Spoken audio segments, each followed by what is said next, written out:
But if you forget one critical ingredient, that fire will never, ever, ever ignite. And that ingredient is space. I'm Amy Jo Martin. Welcome to the Why Not Now show.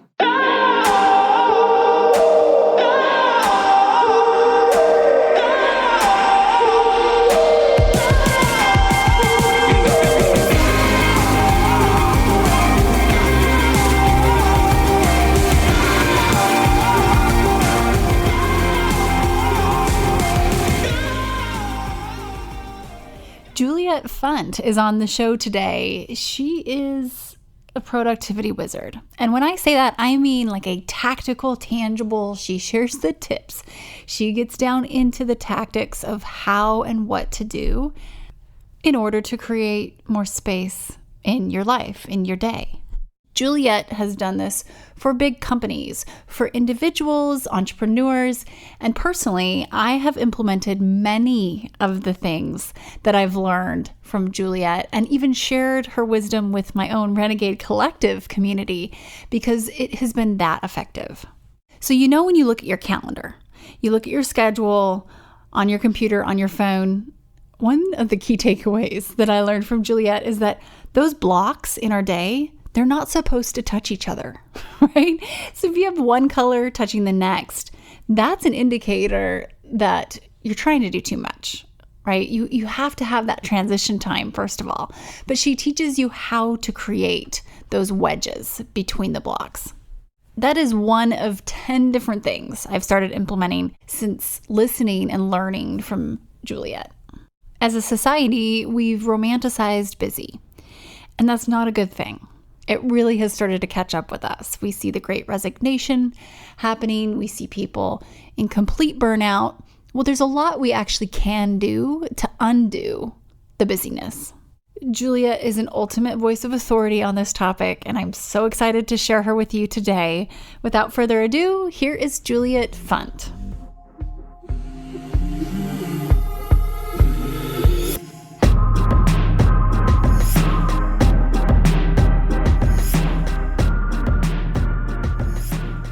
Juliet, welcome to the Why Not Now show. I am so excited to have you on the show, and in the spirit of Why Not Now, let's hop in. Can you tell me about a time when you had a big decision to make and you had to ask yourself, why not now? We'll dissect that day, minute, hour, season, and just kind of look under the hood to see how you navigated from idea to action. And we love the tangible, tactical examples too. So what do you have? I am excited because your format and this question is causing me to break a rule for myself, which is that, but I have to do it because there's a story that I never, ever tell. It's never been told on a podcast before because it gives away a little bit of a surprise in the end of my book.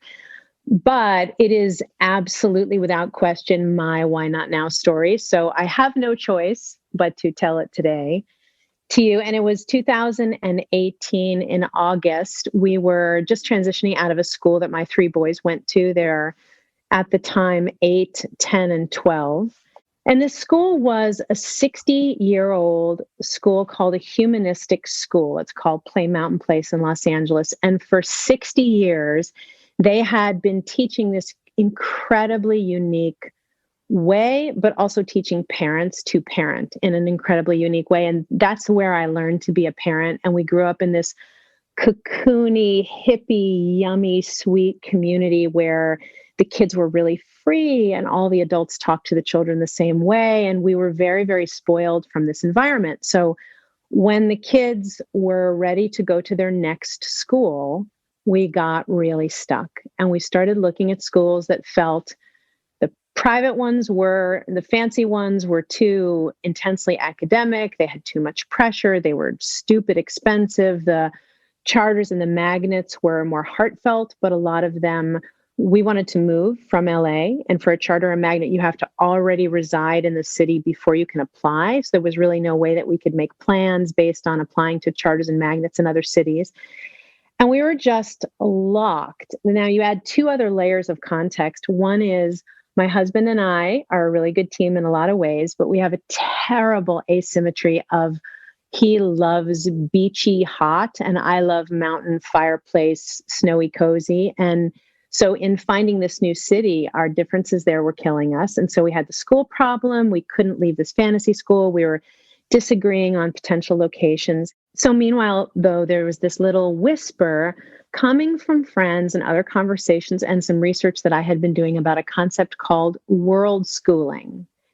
And I discovered that there were thousands of people all over the world who had decided to opt out of school and make travel the primary education for their children. And they went on the road for a year, 2 years, 3 years. We've met people who are on the road for 10 years, many of them in super simple ways with lower budgets, working all the time, some in fancier ways. And I decided that I wanted to do this. And I went to my husband. I said, I don't want to go to a school and I don't want to go to a new town. I want to go on the road. And he took a little while to cook the idea for himself and try it on for size. And then one morning I came into one of my crazy early mornings. I got to my desk at 6 a.m. and there was a heart-shaped map that said, let's go on the map. And we went and I said, why not now? And we went and we were in 14 countries in a little under 2 years when COVID hit. COVID did stop the travel, but it was by absolutely no comparison the single best decision I ever made in my whole life. And it's been the best experience I've ever had. Okay, so there's a lot to talk about here. First of all, amazing. I was not expecting that to be the reason why you're in New Zealand right now. We were actually supposed to be here 5 weeks 2 years ago. So that's how that went. And you know what? You picked a good spot to land. When you mentioned world schooling, I just got the biggest grin because during the pandemic, we decided to sell our home and buy an RV, and we started to travel around. And I was listening to all these podcasts of these families that have done this. They usually do it, within North America and or just the US.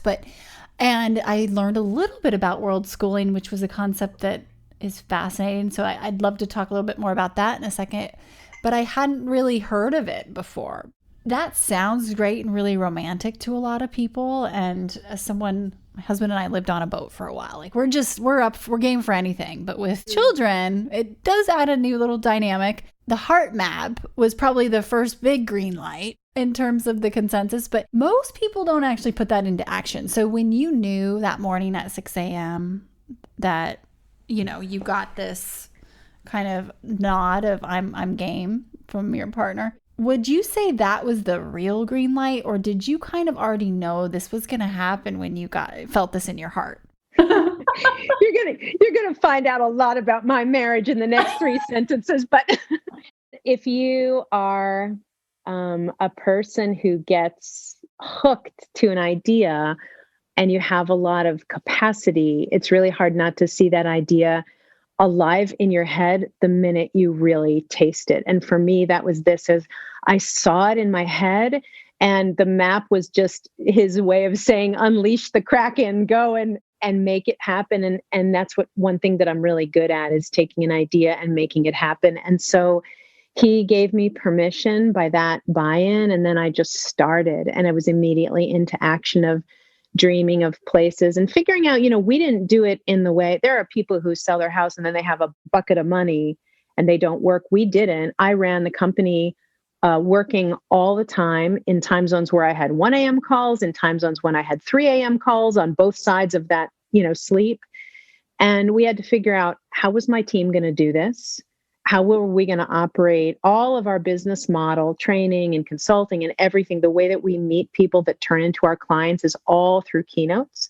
And that was going to stop for a long time. So we had to rethink our entire model of meeting people to work with. And there was a lot of work involved. And we tried to do it moderately. In fact, what was really interesting is we spent less on the road living than we did just regular old living in LA. And so there was a lot of different layers to it. And it was a magnificent opportunity to release control. There was a wonderful saying I heard once: control or growth, pick one.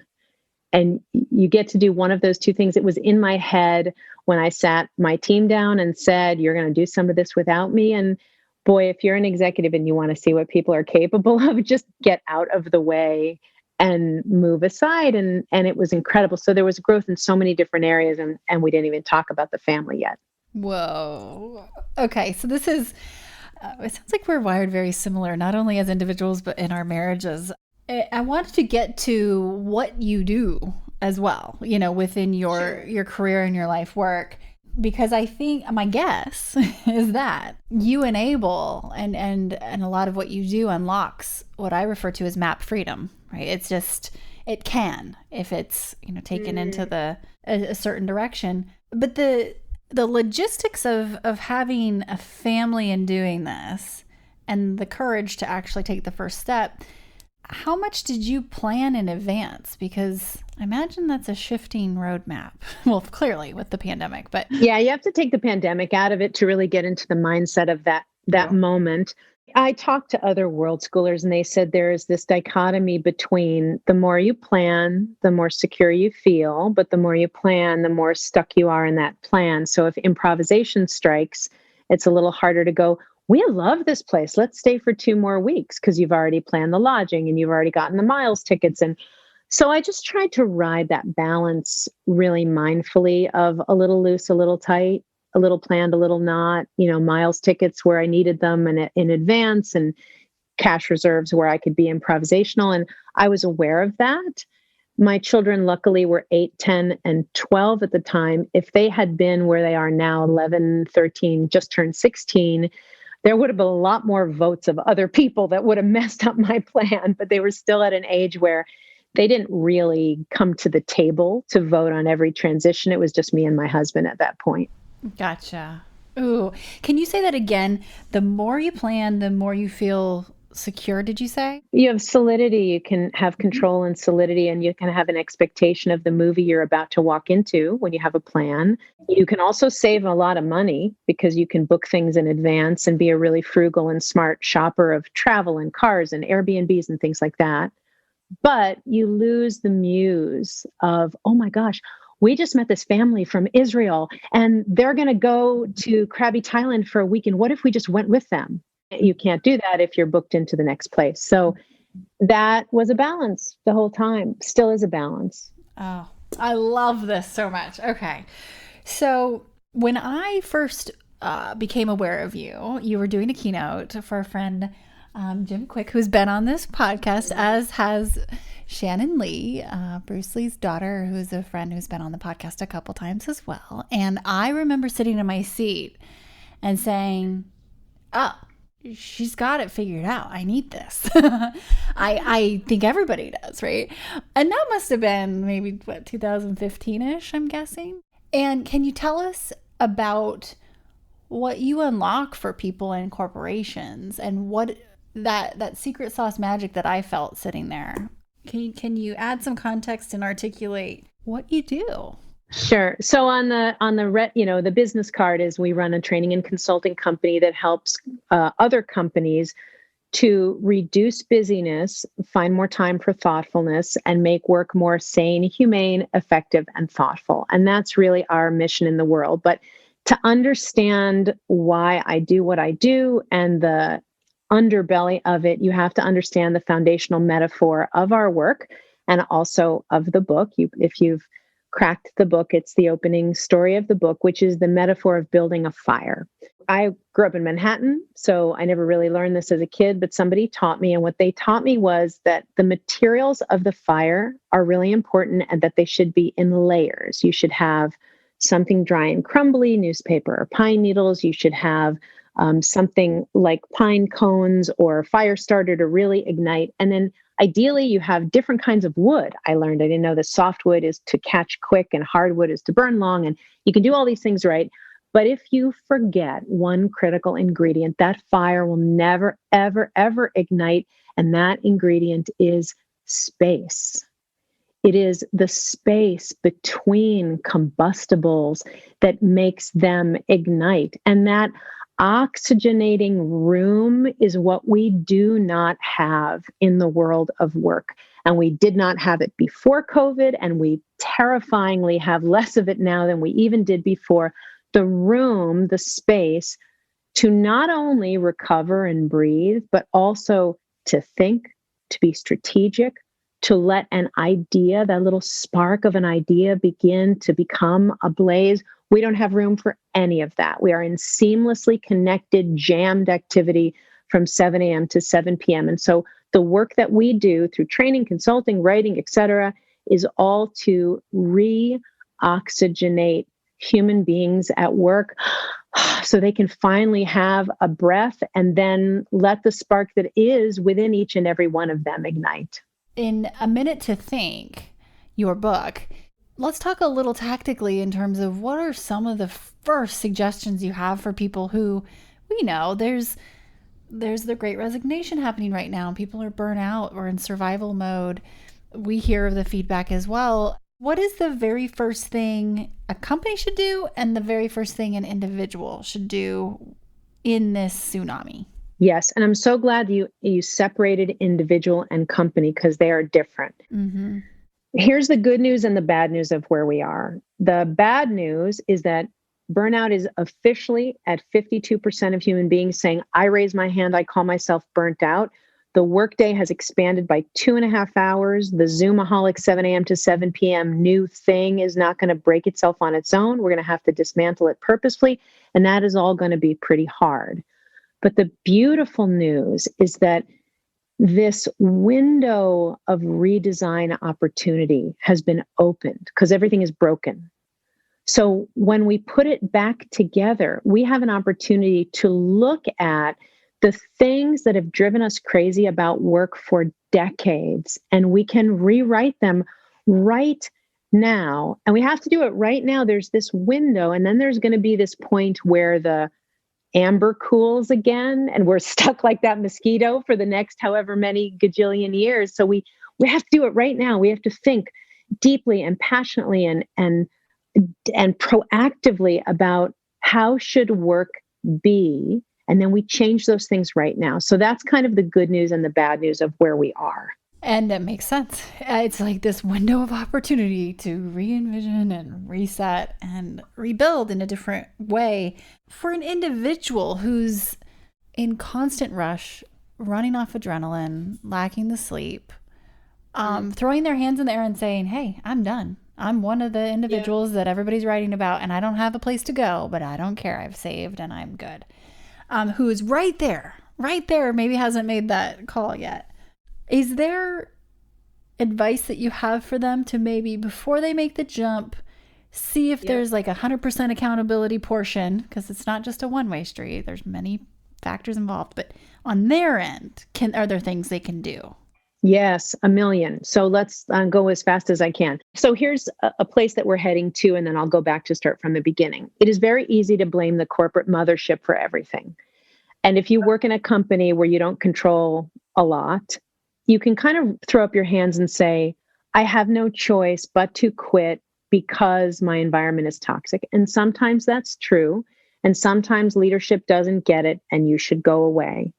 But often there is a significant impact you can make within your own span of control before you leave. And there was a graphic we didn't put in the book that we were going to put in the book, which was the 12 core tools of the book. Which of them can you do completely on your own with no one else's permission? And which of them do you need cultural buy-in? And there were 10 and 2, 10 that you could utilize completely on your own, and 2 that, yes, you'd probably better if your manager believes this also. So I just want to say that maybe do some work on span of control first. But you asked me about a person on the edge, exhausted, pushing through, living on espresso. So here's what they do. They begin to insert what we call the wedge. The wedge is a little portion of the space that we're talking about. We haven't really labeled it. We should. We call it white space. And that white space came from looking at executive paper calendars in the days when I was coaching. And you could see that if there was white on the page, it was going to be a really good day with lots of possibility because there was space, right? So that white space does not always have to be big chunks. It can be little interstitial moments. And this is where we're going to start for that burnt out person. They're going to insert a wedge. And if you could see my fingers, they're pointing upward like a church steeple, a literal wedge of space inserted in between two activities that previously would have been connected to separate them. So we're opening up a little wedge, and we're opening up these moments between a meeting and a meeting, between receiving an email and responding, between a question and an answer, maybe between sitting down and diving in. We're adding interstitial space in lengths that are not intimidating. 3 seconds, 5 seconds, a minute. And we start to have a little bit of oxygen in the day. The second thing that person should do is take a full day off, but with zero expectation. Because burnout is not a hangover. It doesn't go away when you take a wellness day, but it will just give you a tiny reset. You'll feel probably exactly as burnt out when you wake up the next morning. But what it may embolden you to do is pick a manager then to talk to you about how you feel. And I say a manager instead of your manager, because the litmus test for this person is not who do you report to, it's who is the most loving executive at my company. Whether or not they are your executive, see if they would speak to you and share where you are. Just say, I'm pretending I'm okay. I'm struggling. I'm thinking about leaving. I need to craft a plan, and see if this person who you've identified as loving can begin to give you some perspective. That is the prescription for where I see people starting. Brilliant. Because it's doable. That's very accessible. That's not asking someone to start meditating for 2 hours a morning or even 20 minutes or who knows what. It's doable. This resignation is so interesting to me. And it's interesting to me that people are leaving, but it's not as interesting as the fact that they were previously staying. I have watched people stay in these environments of, we call it tolerated misery, this awful experience where work is the hardest part of your day. It's the part you complain about. It's the part you struggle to recover from. So honestly, if you said, are you shocked at the great resignation? I'm a little more shocked at the great retention that was happening before. So things are now coming to a head for companies, and throwing money at people is not the answer. The answer is meaning, trust, and autonomy. That when you give people enough time by reducing stupid work in favor of good work, that they can touch meaning. And when you give them autonomy and freedom, I believe that they will stay. And so I was asked in an interview, what do I think the future of work is going to be like? I always choose an optimistic lens. So I think that the answer to all of this is something called ROW. And I write about in the book. It's also how we run our company. ROW is a results-only work environment. That's not my term. I can't even remember if it's Dan Pink's that I've heard him talk about it, but we've used it for years and years and years. Results-only work environment means all we care about are results. And when employees are given the dignity and the freedom and the choicefulness of a results-only work environment, a lot of the things they hate drop away very naturally, and they make choices that serve them best. So if you are an employer and you start thinking about, how can I give more trust, meaning, and autonomy? How can I reduce unnecessary work? And how can I move maybe in the direction of a ROW or ROW-like environment? I think now you're building a recipe that makes you magnetic for people to stay. We're going to take a quick break and we'll be right back. Hi, everyone. If you are digging this podcast, please do us a favor and subscribe, rate, and review on iTunes. It just takes a moment and it means a ton to us. Let's talk about meetings for a second. I almost want to double down on ROW for just in terms of the first few steps, but if we have time, we're going to come back to that. But I want to make sure we get to a few other things. Meeting fatigue, which we know is real. For those who feel that they don't have a voice or option in the amount of meetings on their schedule, what do you have to say to them? It is cultural, the amount that you're invited to, and there are absolutely people who can't seem to have a choice. So we're going to have to figure out how to get back to them. But let's talk about the fact that many of us say we don't have a choice, but really we just don't have the bravery or skills to opt out. Then there are teams that it never occurs to them to have people have permission to opt out. This comes back to that same topic of autonomy and trust, that if you're a person and you get a meeting invite and you look at that and you go, you know what, I'm going to be sitting there. I am neither going to be benefiting nor contributing by sitting in that meeting. You should figure out a way to opt out. And it is not always easy. We like to say that people should get a no buddy, which is a partner that you can practice with. So maybe I would call you and I'd say, can I talk through this with you? Can I say the way that I'm thinking of saying no? And you tell me, does it sound entitled or like I'm not a team player? Or does it sound logical? You might have to even practice the language that you want to write in an email or that you want to say to a person, but you must develop the skill of saying, I don't think I add value here. Is it possible that I can skip this meeting? And when that becomes norming is what is the powerful wave that carries us along. And all of these practices, a few more people try it, and then a couple more people try it. And maybe you give the supervisor my book, and then maybe a couple more people. And then slowly it becomes a little bit more of a norm. Then it gets easier for everyone. But that primary skill of saying, I don't belong here, is not one that we can skip and just go to, what do I do if I have no power? That's really good. I love the filter of, am I benefiting or contributing? And going from there, because then you actually have some justification to back up your no too, of, hey, this is actually in the best interest of everybody that I'm not there. Whenever you can put a quantification lens to your argument, you win in a professional environment. As an example, let's say you get your small team together and you just ask each other, what percentage of our meetings feel unnecessary? And maybe it's 20%, 30%. And you could go next to your manager and say, we had a casual verbal poll and we're feeling like about 20 to 25% of the meetings we're sitting in don't really feel tactically relevant to business, or like they're moving things forward, or we're sitting with same role peers in a redundant role in the same meeting. Can we talk about it? The number is the conversation starter. We are noticing that approximately 20% of our meetings. We are noticing that approximately 30% of our meetings. When you start a conversation with a number, you win in getting the attention of people in professional environments. So that's just a little way that people can enter that conversation. I love this. This is so good. The other, feedback, of course, is I'm drowning in notifications popping up. I've got my email, I've got my Slack or my Microsoft Teams, I've got my DMs and my texts, and managing the amount of inbound communication and places to have to respond. What are your thoughts on that?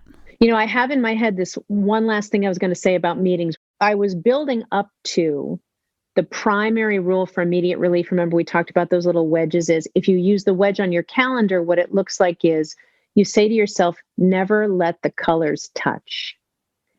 And what that means is when you're looking at the day, you don't want a paint swatch with all the colors touching. You want stripes of white, and that's those wedges, and that's that restorative time. So we want to move toward that. You did ask me a question I never answered to as we conclude meetings, which is, what do you do when you're the person who has no control?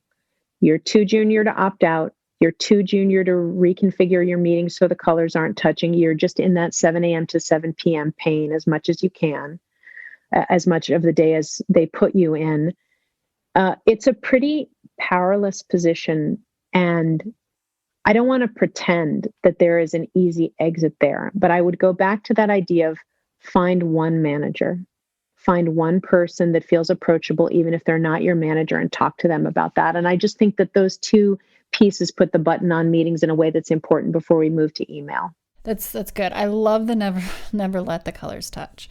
I just came from a lunch, and one of the individuals is without her assistant, and she's been scheduling on her own, and she did not think through travel time, right? Like, that's a way to really give yourself a curveball and additional anxiety of, we don't time travel, but how many times, even if you're at home between,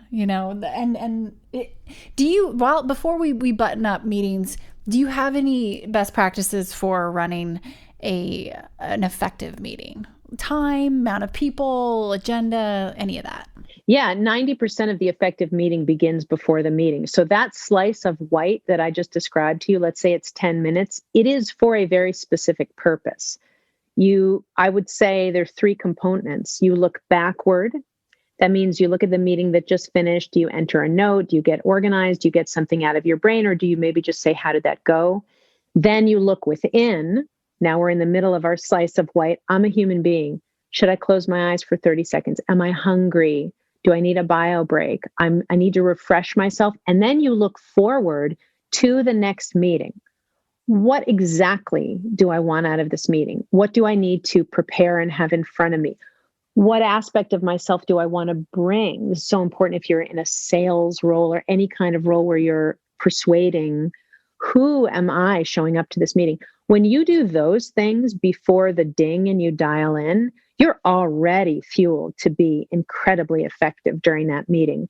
Inside the meeting, my favorite current advice, and we did it together today, is I'm asking people to turn their cameras off, which is very counterintuitive, but there's a wonderful piece of research that Adam Grant circulated that shows that the collective intelligence of a group of listeners is actually higher when the cameras are off. And that is because a million micro distractions of, oh, that's a cute dog, and does my hair look messy? And all of that goes away. And we're listening like a good old fashioned conference call. And the reason I asked you if we could turn cameras off is I think I listen better. I think I'm freer. And I've advocated this for so many corporate teams. And as soon as they turn it off, they go, oh, that kind of feels nice. And it's really a lot of what our bodies need. So yeah, sometimes on for hard moments or confrontation or creativity, or maybe watching a pitch close or something like that, but off a lot of the time now is really important. A question for you on that. Is there concern that if it's a large enough group, people are tuned out if they have their camera off? This is that interesting trust thread that we talked about a second ago. I had one time in my career of running a fully virtual company since the day that we were born. One time I had a sales guy who pretended to work. And when he left, we looked at his email and found he hadn't really been working. One time. And other than that, I think people work really hard most of the time. If they're in a giant meeting where all you're seeing anyway is a tiny 1 by 1/2 inch thumbnail of them, I don't know if you can really tell if they're multitasking under the desk anyway. But that's that trust piece is, I really believe that it is a paralyzing constraint of good work, creativity, and team unity to be staring at someone as the way to see if they are working. Yeah, good point. No, it's interesting because there's Zoom fatigue too, and showing up, the term showing up can be translated and or defined in a lot of different ways. Does that mean like physically, visually, or no, is your brain turned on? Or are you thinking, like you said, with collective intelligence? So interesting. Okay. So thank you. Let's talk inbound communication. Like we're just getting hit from every angle. And I'm in email debt right now. I can't dig myself out fast enough. I've stopped trying. What do I do? A story comes to mind of this guy that I met at a car company that I think will set a tone for talking about email. He had this super, super relaxed, attached relationship with his email. And he was a middle manager in a car company. Usually middle managers don't have that. They're sort of pressed from the bottom and pressed from the top. So I asked him how he got that way. And he told me a story. He said when he was very young in the company, he was selling cars. He worked on the lot, and every Wednesday and Friday, because this was pre-email, they got a communication envelope, which was one of those old manila envelopes with the little stringy thing that you put around the circle to tie it closed. And Wednesday, he'd start reading the Wednesday one, and he wouldn't quite be done. And then he would get the Friday one. And then the paper started piling up on his desk because he wasn't keeping up, and it was keeping him from selling cars, which was his job. So he went to one of the senior guys on the lot named Dimitri, and he said, "What do you do with these?" And Dimitri didn't say anything, and he just said, "Follow me." And he walked him out to the trunk of his car, and he opened the car, and in the trunk of his car was exactly three things: a jack, a case of water, and a gigantic box of unopened manila envelopes. And he said, I write the date on it, I throw it in here, and if nobody asks me anything about it in 3 months, I throw it out. And nobody ever asks anything. Now, I always have to preface, because I get in trouble with the corporate people, if that story has a little bit of playful irreverence in terms of what was in those envelopes might have been important. What is in your email obviously is important. But he told me that he realized that just because communication is made does not necessarily mean that it's really important. And he learned to install a filter to tone down the emotionality of, I got to look at this and I got to look at that. And he just calmed his relationship with the inbound communication. And that changed the rest of his career. And before we talk about tactics, that emotional detachment of really understanding that a lot of it is less important than we think is very, very important, just as a starting point. That's helpful. I think it's extremely, your relationship and your emotional, physical, and physiological responses that happen as those dings and new messages are coming in. Great setup. And now? Okay. So first of all, we have to realize that we live in an environment of hallucinated urgency everywhere we look. And it's not just email, it's kind of everything. It's sort of this toe tapping, pen clicking, hyperactive kind of feeling, like the metronome of the day. So the way that what that shows up in for email is we tend to treat every incoming email as if it was urgent, even when it's not. The first thing that we have to do is begin to triage. So the first thing that we do is understand that there are levels of urgency for everything. Things can be not time sensitive. This happens. Things can be tactically time sensitive. That means that for that one, your speed to response is actually business relevant. And that is the place where you bring out speed. But then there's this third really interesting catch-all category where things are emotionally time sensitive, which means they're masquerading as tactically time sensitive, but really it's just curiosity or anxiety or control. And we have never had as much free floating anxiety as we have in this terrible period of ambiguity. And so a lot of that just gets channeled into this hyperactive relationship with email. Step number one is to ask yourself if something is time sensitive or not. If you're in a team, you should put that in the subject line of the email. Due by Wednesday, needed by end of day, no rush. So first of all, now we're cueing each other. And if you're an entrepreneur, you can do this with vendors and back and forth. We're taking some of the hallucinating part out, and we're actually talking in terms of true urgency. Next, I want to teach you a tool called the yellow list. And this is really the one that sucks down that email volume. You probably have a couple core people that you work with on your team, or maybe core vendors. I would propose that you begin a yellow list for each of them. It's just a document in your computer for each person. It says Sean yellow list, Donna yellow list, Devin yellow list. When you're about to send an email, you ask yourself, is it time sensitive? If this need is time sensitive, it should actually be a text or a phone call, because those are synchronous mediums and email is not. Now you've eliminated some. If it's not time sensitive, then you say to yourself, as your fingers are poised above the keyboard about to type it, you go, wait a minute, could I just put this on the yellow list? And most of the time you can. So you just jot down the question or the thing or the idea or the communication. And when you have a minute, you ping the person, you say, hey, can we have a yellow list debrief? And you go boom, boom, boom, boom, boom, boom through that list verbally, easily. It gives you three-dimensionality in case you want to talk about something challenging or creative. And best of all, you cannot CC someone on a conversation. And so we start parsing what would have been email into these yellow lists. Then we cue everybody else to do the same. And then that's when the volume really, really starts dropping. What a way to, we think about time boxing and batching conversations, instead of these a million small things ping-ponging around. What are your thoughts on voice notes? My team and I are pretty big on voice notes. It doesn't require taking the time to schedule, which is I get anxiety about just trying to schedule things, and finding it in the back and forth. And let's talk about that in a second. But yeah, just voice notes. You can hear sentiment, you can hear tone. They allow humanness into that. The thread of the two-dimensionality is a lot of times it's misread, or we don't. If you want to say sorry to somebody, way better on a voice note where you can go, I wanted to be there and I couldn't be there, and they can hear the humanness in your voice. There's a lot of places where that's really important. Amazing. Okay. Now, this ping-ponging of scheduling back and forth thing drives me up a wall. And yes, there are assistants, virtual assistants, Calendlies, but then they all come with their own set of challenges.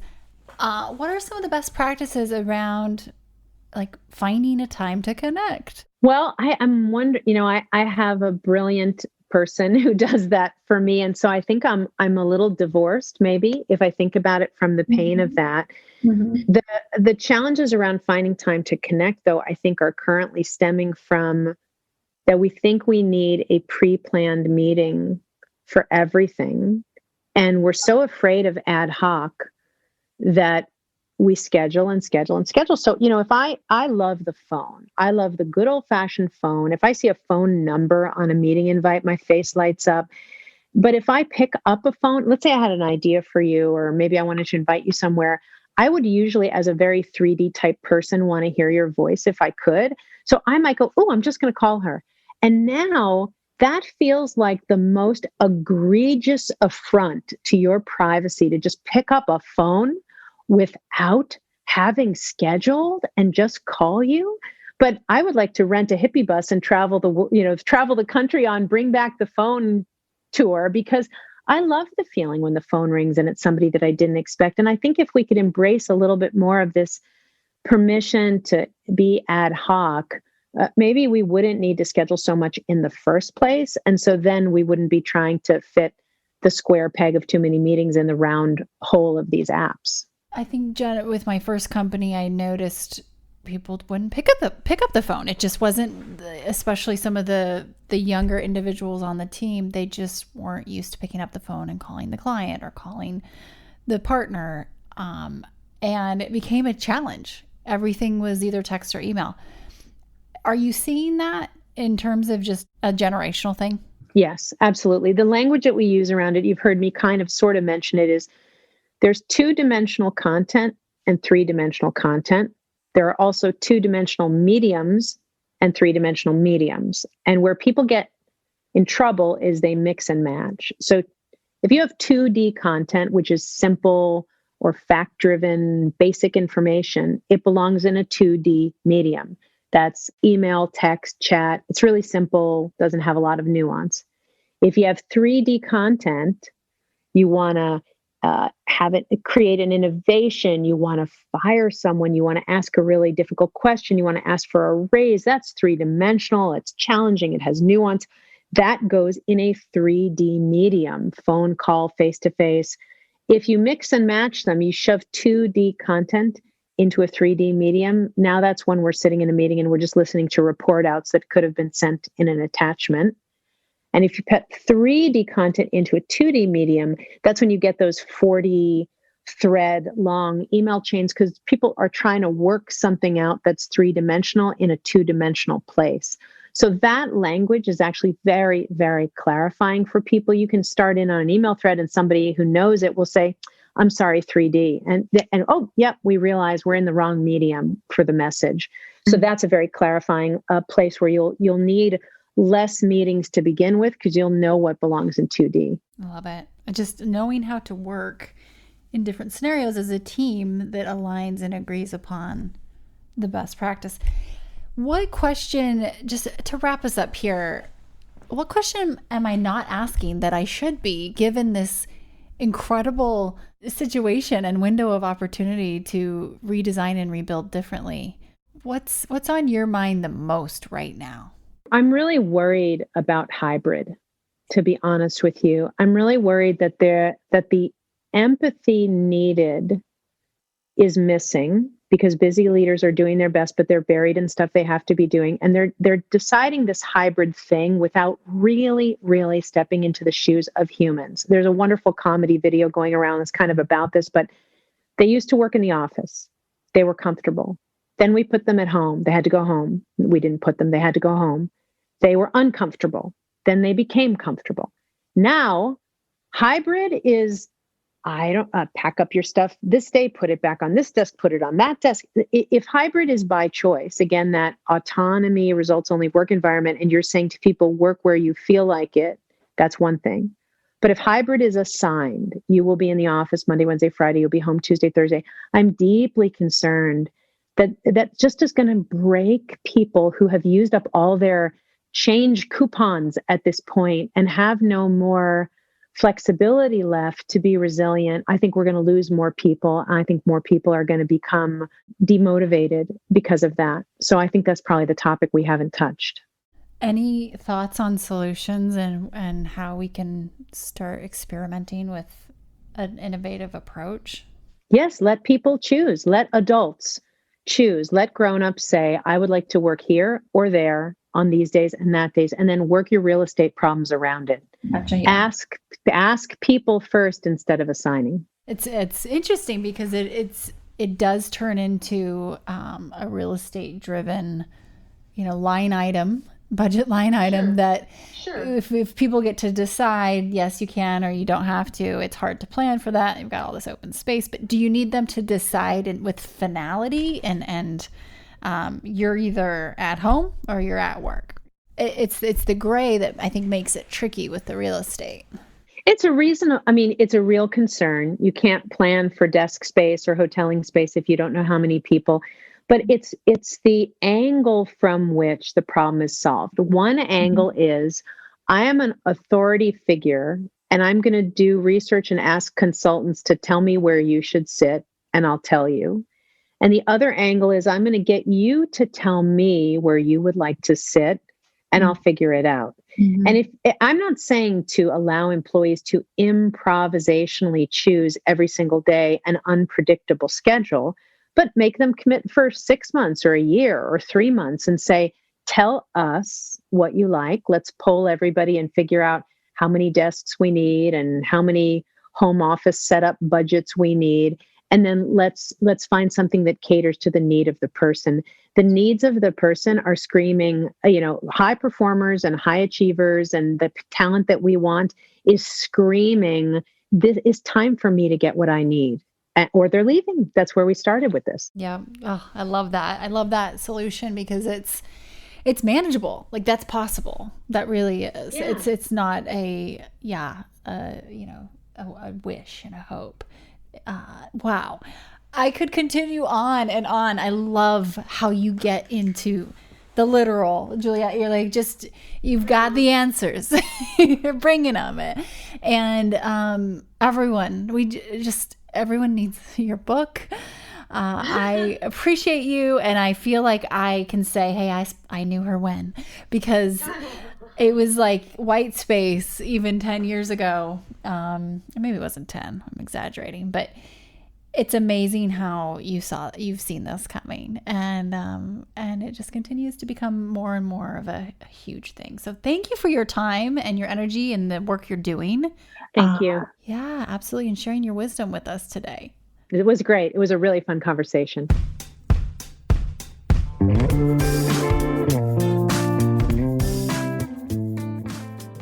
Hey everyone, thanks for listening to the show. Hit me up on social media to let me know what you think. I'm at Amy Jo Martin on Twitter, Facebook, Instagram, and LinkedIn. And I want to hear your Why Not Now moments so I can share them on the show.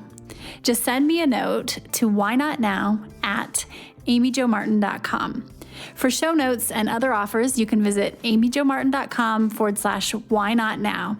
And while you're there, don't forget to sign up for my email newsletter for exclusive content and announcements. A big thanks to Rock Salt Music for all of the tunes by the talented John Coggins. And of course, a hat tip to Richard Brewer for editing and producing the show. I'll see you next time. And until then, why not now?